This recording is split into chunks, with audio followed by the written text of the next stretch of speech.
Bismillahirrahmanirrahim. Assalamualaikum warahmatullahi wabarakatuh.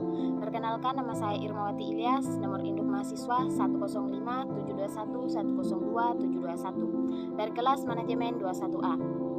Kali ini saya akan membahas kasus pelanggaran etika bisnis pada perusahaan PT Indofood Indomie.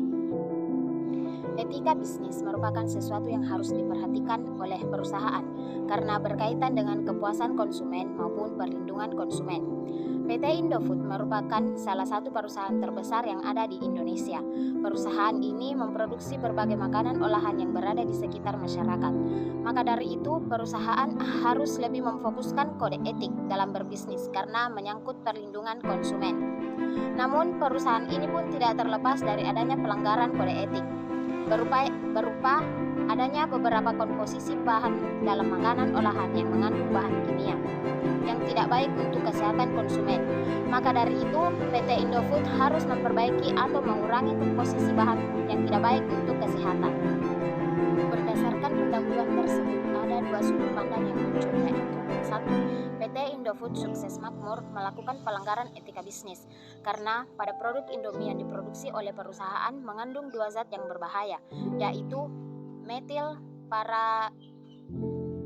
parahidroksibenzoat dan benzoic acid atau asam benzoat, di mana dua asam tersebut seharusnya hanya untuk kosmetik, bukan untuk makanan. Perusahaan telah melanggar prinsip etika dalam berbisnis, yaitu prinsip keadilan dan prinsip saling menguntungkan, di mana perusahaan hanya mementingkan keuntungan semata tanpa memikirkan para konsumen yang mengkonsumsi mie instan yang mengandung zat berbahaya. 2. PT Indofood sukses makmur tidak melakukan pelanggaran etika bisnis. Kasus Indomie yang mendapat larangan untuk beredar di Taiwan karena disebut mengandung bahan pengawet yang berbahaya bagi manusia dan ditarik dari peredaran. Zat yang terkandung dalam Indomie adalah metil parahidroksibenzoat dan benzoat aktif atau asam benzoat. Kedua asam tersebut biasanya hanya digunakan untuk membuat kosmetik, dan pada Jumat tanggal 8 bulan 10 2010 pihak Taiwan telah memutuskan untuk menarik semua jenis produk Indomie dari peredaran. Tanggal 9 Juni 2010, Food and Drugs Administration (FDA) Taiwan melayangkan surat teguran kepada Kantor Dagang dan Ekonomi Indonesia di Taiwan karena produk tersebut tidak sesuai dengan persyaratan FDA. Dalam surat itu juga dicantumkan tanggal pemeriksaan Indomie. Dari Januari 20 Mei 2010 terdapat bahan pengawet yang tidak diizinkan di Taiwan di bumbu Indomie goreng dan saus barbecue. PT Indofood merupakan salah satu perusahaan global asal Indonesia yang produk-produknya banyak diekspor ke negara-negara lain. Salah satunya adalah produk mie instan Indomie.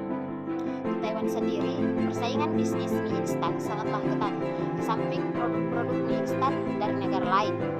Produk mie instan asal Taiwan pun banyak membanjirkan pasar dalam negeri Taiwan. Harga yang ditawarkan oleh Indomie sekitar Rp1.500, tidak jauh berbeda dari harga Indomie di Indonesia. Sedangkan mie instan asal Taiwan dijual dengan harga yang mencapai Rp5.000 per bungkusnya. Di samping harga yang murah, Indomie juga memiliki beberapa keunggulan dibandingkan dengan produk mie instan asal Taiwan, yaitu memiliki berbagai varian rasa yang ditawarkan kepada konsumen, dan juga banyak TKI atau TKW asal Indonesia yang menjadi konsumen favorit dari produk mie instan. Selain karena harganya yang murah, juga mereka sudah familiar dengan produk Indomie. Tentu saja hal itu menjadi batu sandungan bagi produk mie instan asal Taiwan. Produk mereka menjadi kurang diminati karena harganya yang mahal, sehingga dilansir pihak perindustrian Taiwan mengklaim telah melakukan penelitian terhadap produk Indomie dan menyatakan bahwa produk tersebut tidak layak dikonsumsi karena mengandung beberapa bahan kimia yang dapat membahayakan bagi kesehatan. Hal tersebut sontak dibantah oleh pihak PT Indofood selaku produsen Indomie. Mereka menyatakan bahwa produk mereka telah lolos uji laboratorium dengan hasil yang dapat dipertanggungjawabkan dan menyatakan bahwa produk Indomie telah diterima dengan baik oleh konsumen Indonesia selama berpuluh-puluh tahun lamanya. Dengan melalui tahap-tahap serangkaian tes baik itu Badan Kesehatan Nasional maupun internasional yang sudah memiliki standarisasi tersendiri terhadap penggunaan bahan kimia dalam makanan, Indomie dinyatakan lulus uji kelayakan untuk dikonsumsi.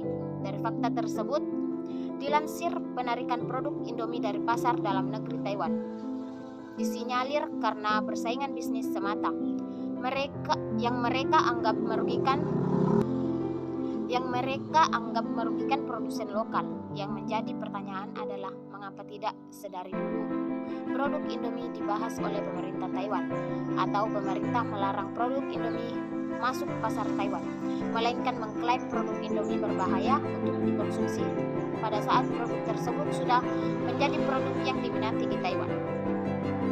Dari kasus tersebut dapat dilihat bahwa ada persaingan bisnis yang telah melanggar etika dalam bisnis.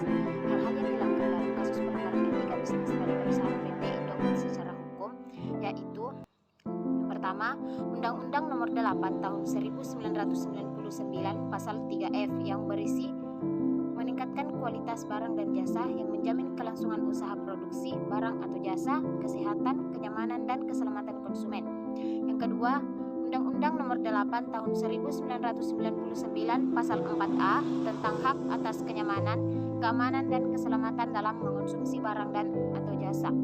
Yang ketiga, Undang-Undang Nomor 8 Tahun 1999 Pasal 8 yang berisi pelaku usaha dilarang untuk memperdagangkan barang yang rusak, cacat, atau bekas dan tercemar dan dengan atau tanpa memberikan informasi secara lengkap dan benar atas barang yang dimaksud.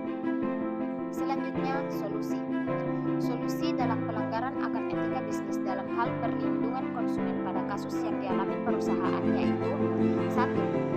Dalam Undang-Undang Pasal 62 disebutkan bahwa pelaku usaha yang melanggar ketentuan sebagaimana dimaksud dalam Pasal 8, Pasal 9, Pasal 10, Pasal 13 ayat 2, Pasal 15, Pasal 17 ayat 1, huruf A, huruf B, huruf C, huruf E, ayat 2 dan Pasal 18 dipidana dengan pidana penjara paling lama 5 tahun atau pidana denda paling banyak 2 miliar rupiah. 2. Terhadap sanksi pidana sebagaimana Pasal 62 dapat dijatuhkan hukuman tambahan berupa 1. Perampasan barang tertentu. 2. Pengumuman putusan hakim. 3. Pembayaran ganti rugi.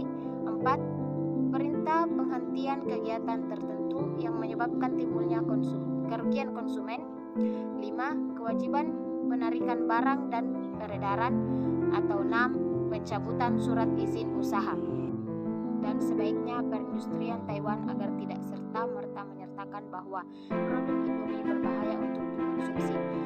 Apabila ingin melindungi produsen dalam negeri, pemerintah bisa membuat perjanjian dan kesepakatan yang lebih ketat sebelumnya dalam proses ekspor dan impor, karena kasus tersebut berdampak besar bagi produk Indomie yang telah dikenal oleh masyarakat Indonesia maupun negara lain yang negaranya memperdagangkan Indomie asal Indonesia. Sekian dari saya, apabila ada kekurangan mohon dimaafkan. Billahi fisabilil haq, fastabiqul khairat. Assalamualaikum warahmatullahi wabarakatuh.